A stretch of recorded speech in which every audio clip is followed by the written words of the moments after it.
हिंदू धर्म में कार्तिक मास का बहुत महत्व है और सर्वश्रेष्ठ भी माना गया है। आप इस कार्तिक मास को स्नान के लिए बहुत विशेष माना गया है। इस माह में किसी भी पवित्र नदी में स्नान करना बहुत फलदायी होता है। इस मास में श्री विष्णु जी के साथ तुलसी की भी पूजा अर्चना की जाती है। इस मास में स्नान, दान, दीप करने से कष्टों से छुटकारा मिलता है। पूरे कार्तिक के महीने में सुबह जल्दी उठकर स्नान करने से विशेष फल की प्राप्ति होती है। किसी गांव में एक बुढ़िया रहती थी और वह कार्तिक का व्रत रखा करती थी। उसके व्रत खोलने के समय कृष्ण भगवान आते और एक कटोरा खिचड़ी का रखकर चले जाते। बुढ़िया के पड़ोस में एक औरत रहती थी। वह हर रोज यह देखकर ईर्ष्या करती कि इसका कोई नहीं है, फिर भी इसे खाने के लिए खिचड़ी मिल ही जाती है। एक दिन कार्तिक महीने का स्नान करने बुढ़िया गंगा गई। पीछे से कृष्ण भगवान उसका खिचड़ी का कटोरा रख गए। पड़ोसन ने जब खिचड़ी का कटोरा रखा देखा और देखा कि बुढ़िया नहीं है, तब वह कटोरा उठाकर घर के पिछवाड़े फेंक आई। कार्तिक स्नान के बाद बुढ़िया घर आई तो उसे खिचड़ी का कटोरा नहीं मिला और वह भूखी ही रह गई।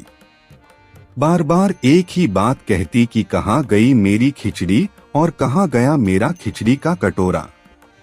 दूसरी ओर पड़ोसन ने जहाँ खिचड़ी गिराई थी वहाँ एक पौधा उगा जिसमें 2 फूल खिले।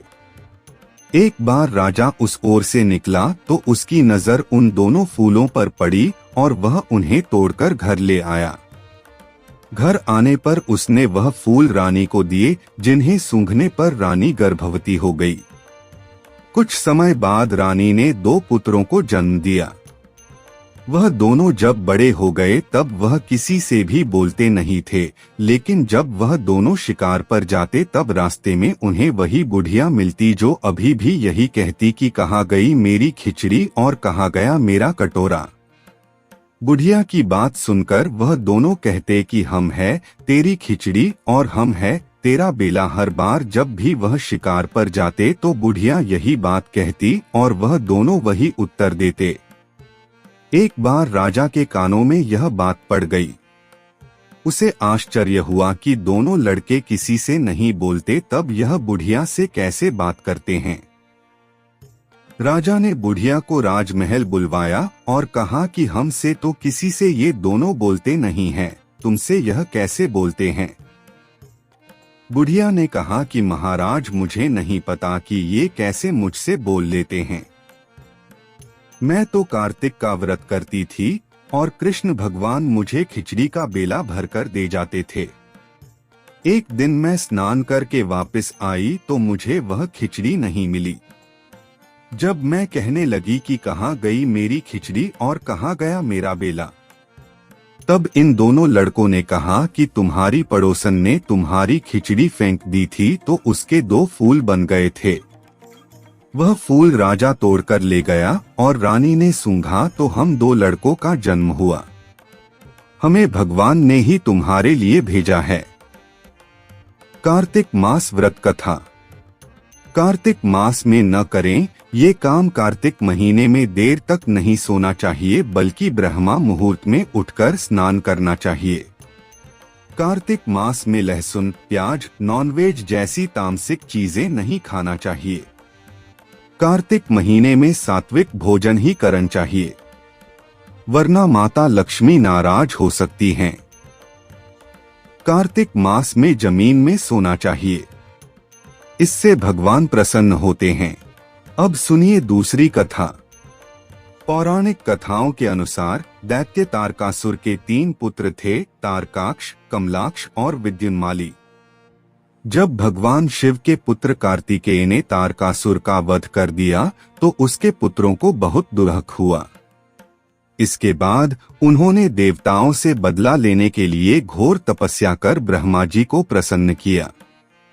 ब्रह्मा जी प्रकट हुए तो असुरों ने उनसे अमर होने का वरदान मांगा, लेकिन ब्रह्मा जी ने उन्हें इसके अलावा कोई दूसरा वरदान मांगने के लिए कहा। तब उन तीनों ने ब्रह्मा जी से कहा कि आप हमारे लिए 3 नगरों का निर्माण करवाएं।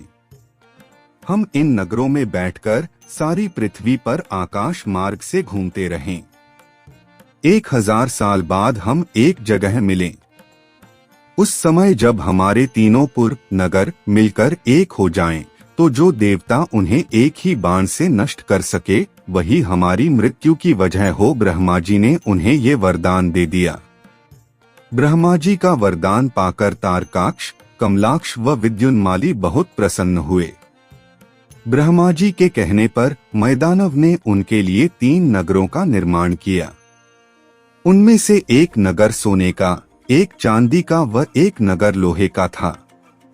सोने का नगर तारकाक्ष का था, चांदी का कमलाक्ष का व लोहे का विद्युन्माली का। अपने पराक्रम से इन तीनों असुरों ने तीनों लोकों पर अधिकार कर लिया। इन दैत्यों से घबराकर सभी देवता भगवान भोलेनाथ की शरण में गए। देवताओं की बात सुनकर भगवान शिव त्रिपुरों का नाश करने के लिए तैयार हो गए। इसके बाद विश्वकर्मा ने भगवान शिव के लिए एक दिव्य रथ का निर्माण किया। चंद्रमा व सूर्य उस रथ के पहिए बने, इंद्र, वरुण, यम और कुबेर उस रथ के घोड़े बने। हिमालय धनुष बने और शेषनाग प्रत्यंचा। स्वयं भगवान विष्णु बाण तथा अग्निदेव उसकी नोक बने। उस दिव्य रथ पर सवार होकर जब भगवान शिव त्रिपुरों का नाश करने के लिए चले तो दैत्यों में हाहाकार मच गया। दैत्यों व देवताओं में भयंकर युद्ध छिड़ गया। जैसे ही त्रिपुर एक सीध में आए, भगवान शिव लॉर्ड शिवा ने दिव्य बाण चलाकर उनका नाश कर दिया। त्रिपुरों का नाश होते ही सभी देवता भगवान शिव की जय जयकार करने लगे। त्रिपुरों का अंत करने के लिए ही भगवान शिव को त्रिपुरारी भी कहते हैं। कार्तिक पूर्णिमा की पूजा विधि। कार्तिक पूर्णिमा के दिन ब्रह्मा मुहूर्त में उठ जाएं। फिर किसी पवित्र नदी पर जाकर स्नान करें। अगर ऐसा संभव न हो तो घर के पानी में ही गंगाजल मिला लें, इससे ही स्नान कर लें। इसके बाद शिव जी और लक्ष्मी नारायण की पूजा करें। इस दिन कार्तिकेय जी की पूजा करने का भी विधान है। भगनाव के सामने देसी घी का दीपक जलाएं। पूरे विधि विधान से पूजा करें। इस दिन आप अपने घर पर हवन भी कर सकते हैं। मान्यता है कि इस दिन आप सत्यनारायण की कथा भी सुन सकते हैं। खीर का भोग लगाएं। इस प्रसाद को सभी में वितरित करें। शाम के समय लक्ष्मी नारायण की आरती करें। तुलसी जी की भी आरती उतारें। फिर दीपदान करें। घर में हर जगह दीपक लगाएं। अपनी सामर्थ्यानुसार किसी जरूरतमंद को भोजन भी करा सकते हैं। द्वापर युग में एक बार यशोदा जी ने कृष्ण से कहा, हे कृष्ण, तुम सारे संसार के रचयिता तथा पालनहार हो। आज कोई ऐसा उपाय मुझसे कहो जिसके करने से स्त्रियों को सौभाग्य की प्राप्ति हो तथा उनकी सभी मनोकामनाएं पूर्ण हो। श्री कृष्ण कहने लगे, हे माता, मैं आपको एक उपाय विस्तार से बताता हूँ। सौभाग्य की प्राप्ति के लिए स्त्रियों को 32 पूर्णमासियों का व्रत करना चाहिए। श्री कृष्ण जी आगे कहने लगे कि इस धरती पर एक राजा चंद्रहास की अनेक प्रकार के रत्नों से परिपूर्ण कातिका नाम की नगरी थी। वहां पर धनेश्वर नाम का एक ब्राह्मण था और उसकी स्त्री अति सुशील एवं रूपवती थी। दोनों ही उस नगरी में बड़े प्रेम के साथ रहते थे। घर में धन धान्य आदि की कमी नहीं थी। उनको केवल एक दुख था कि उनके कोई संतान नहीं थी। इस कारण वे अत्यंत दुखी रहते थे। एक समय एक तपस्वी उस नगरी में आया। वह तपस्वी उस ब्राह्मण के घर को छोड़कर अन्य सब घरों से भिक्षा लेकर भोजन किया करता था।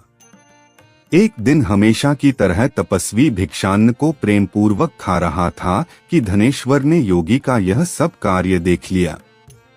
धनेश्वर योगी से बोला, महात्मन, आप सब घरों से भिक्षा लेते हैं परंतु मेरे घर की भिक्षा कभी भी नहीं लेते, इसका कारण क्या है? योगी ने कहा कि निःसंतान के घर की भीख पतितों के अन्न के तुल्य होती है और जो पतितों का अन्न खाता है वह भी पतित हो जाता है। चूंकि तुम निःसंतान हो, आथ पतित हो जाने के भय से मैं तुम्हारे घर की भिक्षा नहीं लेता हूँ। धनेश्वर यह बात सुनकर अपने मन में बहुत दुखी हुआ और हाथ जोड़कर योगी के पैरों पर गिर पड़ा तथा कहने लगा, हे महाराज, यदि ऐसा है तो आप मुझको पुत्र प्राप्ति का उपाय बताइए। आप सर्वज्ञ हैं, मुझ पर अवश्य ही कृपा कीजिए। मैं पुत्र न होने के कारण अत्यंत दुखी हूँ। आप मेरे इस दुख का हरण करें, आप सामर्थ्यवान हैं।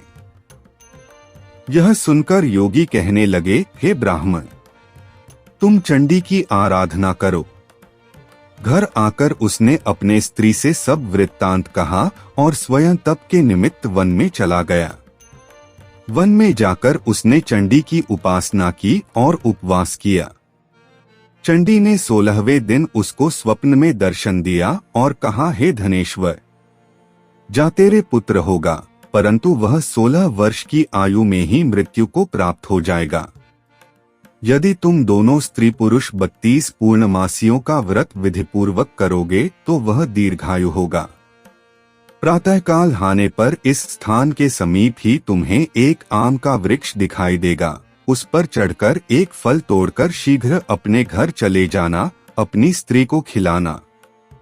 ऋतुस्नान के पश्चात वह स्वच्छ होकर श्री शंकर जी का ध्यान करके उस फल को खा लेगी। तब शंकर भगवान की कृपा से उसको गर्भ हो जाएगा। जब वह ब्राह्मण प्रातःकाल उठा तो उसने उस स्थान के पास ही एक आम का वृक्ष देखा जिस पर एक अत्यंत सुंदर आम का फल लगा हुआ था। धनेश्वर वृक्ष पर चढ़ गया और उसने एक अति सुंदर आम का फल देखा। ब्राह्मण ने जल्दी से उस फल को तोड़कर अपनी स्त्री को लाकर दिया और उसकी स्त्री ने अपने पति के कथनानुसार उस फल को खा लिया और वह गर्भवती हो गई। देवी जी की असीम कृपा से उसे एक अत्यंत सुंदर पुत्र उत्पन्न हुआ, जिसका नाम उन्होंने देवीदास रखा। माता पिता के हर्ष के साथ वह बालक बढ़ने लगा। भवानी की कृपा से वह बालक बहुत ही सुंदर, सुशील और पढ़ने में बहुत ही निपुण हो गया। दुर्गा जी की आज्ञानुसार उसकी माता ने 32 पूर्णमासी का व्रत रखना प्रारंभ कर दिया था, जिससे उसका पुत्र बड़ी आयु वाला हो जाए।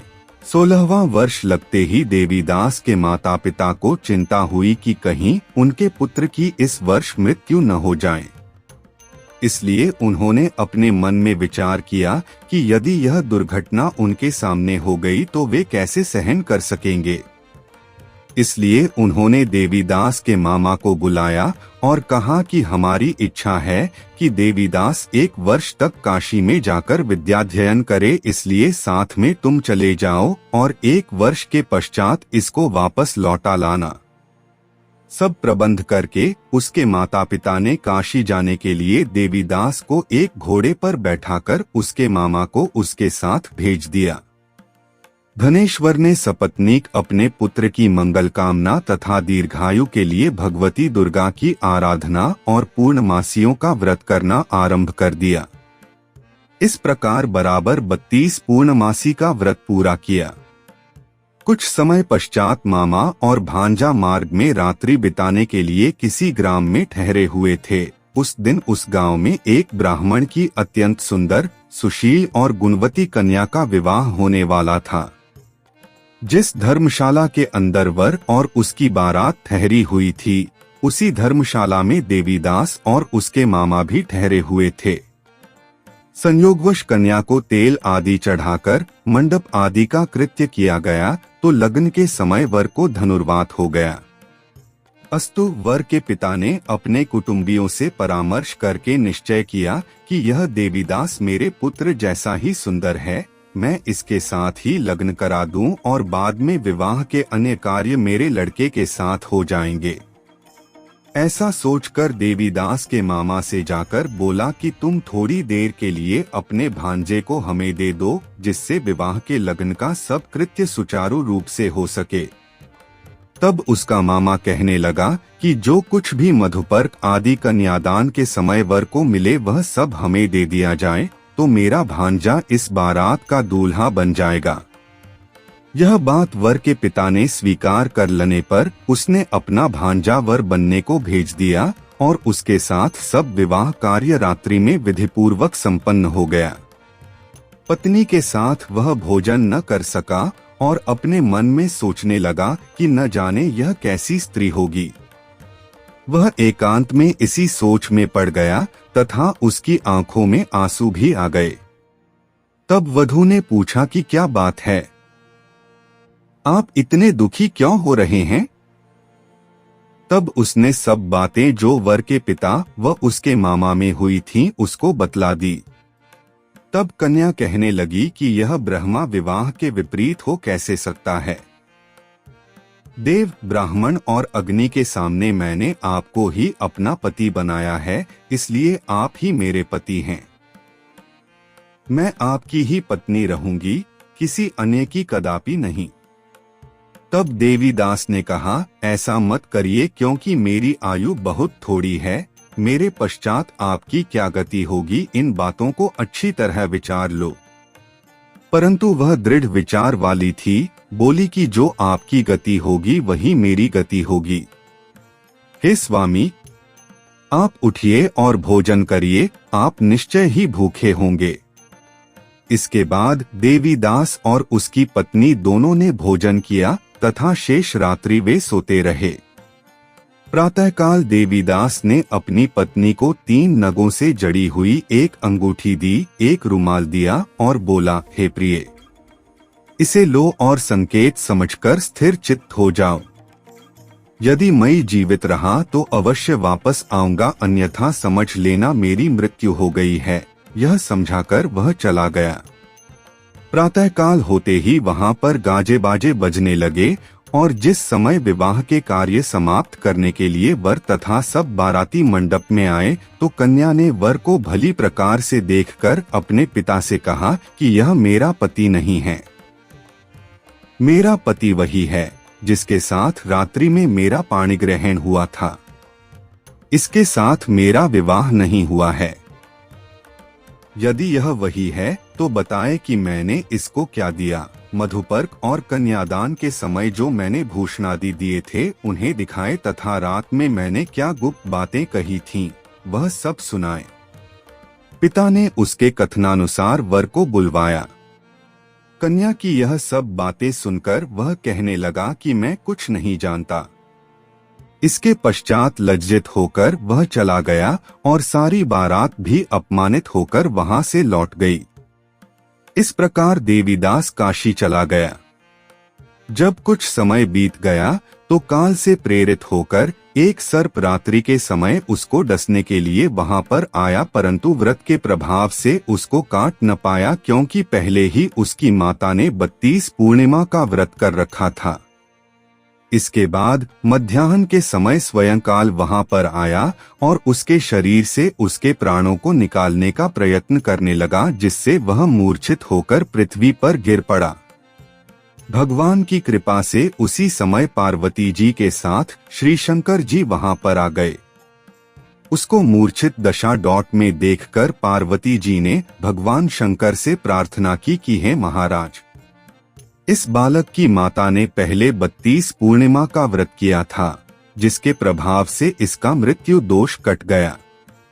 भवानी के कहने पर भक्त वत्सल भगवान शिव जी ने उसको प्राण दान दे दिया। इस व्रत के प्रभाव से काल को भी पीछे हटना पड़ा और देवीदास स्वस्थ होकर बैठ गया। उधर उसकी स्त्री उसकी प्रतीक्षा किया करती थी। जब 16वां वर्ष व्यतीत हो गया तो देवीदास भी अपने मामा के साथ काशी से चल दिया। इधर उसके ससुर उसको ढूंढने के लिए अपने घर से जाने वाले ही थे कि वह दोनों मामा भांजा वहां पर आ गए। उसको आया देखकर उसका ससुर बड़ी प्रसन्नता के साथ अपने घर में ले आया। तथा बाद में खूब धन के साथ अपनी पुत्री को उसके साथ विदा किया। श्री कृष्ण जी कहने लगे कि इस प्रकार धनेश्वर 32 पूर्णिमाओं के व्रत के प्रभाव से पुत्रवान हो गया। जो भी स्त्रियां इस व्रत को करती हैं, वे जन्म जन्मांतर में वैधव्य का दुख नहीं भोगती और सदैव सौभाग्यवती रहती हैं। यह मेरा वचन है, इसमें कोई संदेह नहीं। यह व्रत पुत्र पौत्रों को देने वाला तथा संपूर्ण मनोकामनाओं को पूर्ण करने वाला है। 32 पूर्णिमाओं के व्रत करने से व्रती की सब इच्छाएं भगवान शिव जी की कृपा से पूर्ण हो जाती हैं। अब सुनिए दूसरी कथा। एक समय की बात है, किसी नगर में एक बूढ़ा व्यक्ति रहता था और उसकी 7 बहुएं थी। एक बार कार्तिक का महीना आया और उसने अपनी बहुओं से कहा कि मैं कार्तिक का स्नान करूंगा, क्या तुम इसे निभा दोगी? 7 में से 6 बहुओं ने मना कर दिया, लेकिन बड़ी बहू ने कहा कि मैं निभा दूंगी। बूढ़ा हर रोज सुबह उठता और नदी पर स्नान कर घर आता। गीली धोती को वह बड़ी बहू के आंगन में सुखा देता। जैसे जैसे उस गीली धोती में से पानी की बूंदें जमीन पर गिरती, वैसे ही वह हीरे मोतियों में बदल जाती। धोती से हीरे मोती गिरते देख बाकी 6 बहुओं से रहा नहीं गया और वे बोली कि हम भी बूढ़े को अपने यहाँ नहाने को बोलते हैं। उन्होंने कहा कि पिताजी, आप कल से हमारे यहाँ कार्तिक नहा लेना। बूढ़े ने कहा कि ठीक है, मुझे तो नहाना ही है, मैं तुम्हारे यहाँ नहा लूंगा। बूढ़ा सुबह सवेरे स्नान करके आया और धोती उसने दूसरी बहू के आंगन में सुखाने के लिए डाल दी, लेकिन यहाँ हीरे मोती की बजाय कीचड़ टपकने लगा। बहुओं ने यह देखा तो कहा कि आप हमारे यहाँ पाप का स्नान कर रहे हो, इसलिए यहाँ से जाओ और बड़ी बहू के यहाँ ही स्नान करो। बूढ़ा वापस बड़ी बहू के यहाँ आया और कार्तिक का स्नान करने लगा। स्नान करके उसने फिर धोती सुखाई तो फिर से हीरे मोती गिरने लगे। अब कार्तिक का महीना समाप्त होने को था। बूढ़ा चिंता में पड़ गया तो बड़ी बहू ने इसका कारण पूछा। उसने कहा कि कार्तिक स्नान समाप्त होने को है और मेरा मन है कि मैं सारे परिवार को एक दिन खाने का न्योता दूं। बड़ी बहू ने कहा कि पिताजी, इसमें चिंता की क्या बात है, आप सभी को बुला ले, मैं खाना बना दूंगी। बूढ़ा सभी को निमंत्रण देने गया तो बाकी बहुओं ने कहा कि जब तक यह घर पर रहेगी हम खाने पर नहीं आएंगे। बूढ़ा फिर से चिंता में घिर गया कि से कैसे होगा और सूखने लगा। बूढ़े को सूखते देख बड़ी बहू ने कहा कि पिताजी, अब आपको क्या चिंता है? बूढ़े ने बाकी 6 बहुओं वाली बात बड़ी बहू को बता दी, जिसे सुन वह बोली कि पिताजी ठीक है, मैं खाना बनाकर रख जाऊंगी। और उसने वैसा ही किया। खाना बनाकर रख दिया और अपने लिए 4 रोटी लेकर खेत पर चली गई। इधर 6 बहुओं ने खाना खा लिया, लेकिन जाने से पहले बाकी बचे खाने में कंकड़ पत्थर डाल गई कि बड़ी बहू आएगी तो परेशान होगी। इधर खेत में बैठकर बड़ी बहू कहने लगी कि राम जी की चिड़िया, राम जी का खेत, चुग लो चिड़िया भर भर पेट। मेरे ससुरे ने घर में जगह दी है और मैंने खेत में। चिड़िया को बाजरा डाल वह घर आ गई। घर आई तो बूढ़ा फिर उदास बैठा था। उसने फिर पूछा कि यह उदासी क्यों? सब ठीक ठाक निपट गया ना? वह बोला कि हाँ, सब ठीक निपट गया, लेकिन वह तेरी देवरानियां बाकी बचे खाने में कंकड़ पत्थर व मिट्टी डाल गई। बहू ने कहा कि कोई बात नहीं पिताजी, मैं तो अपने लिए 4 रोटी फिर बना लूंगी। बहू बूढ़े से बात कर घर के भीतर जाकर खाने को देखती है, लेकिन वह देखती है कि जिस खाने में वह सब कंकड़ पत्थर डालती हैं, वह हीरे मोती में बदल गए हैं। घर की जगह महल खड़ा हो गया है और धन दौलत से भर गया है। अन्न के भंडार घर में भरे पड़े हैं। वह बूढ़े को बुलाकर कहती है कि पिताजी, आपने तो कहा था कि मेरे लिए कुछ नहीं बचा है, लेकिन यहाँ तो हीरे मोतियों के भंडार हो गए हैं।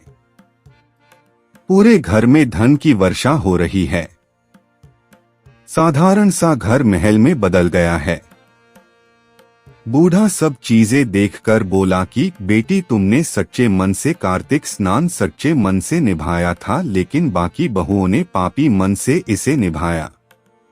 इसलिए कार्तिक देवता तुमसे प्रसन्न हुए और यह फल दिया।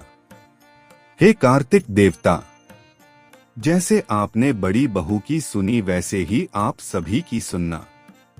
लक्ष्मी नारायण के चरणों में मेरा बार बार प्रणाम है। मैं यही चाहूंगा सभी का मनोकामना पूरा हो।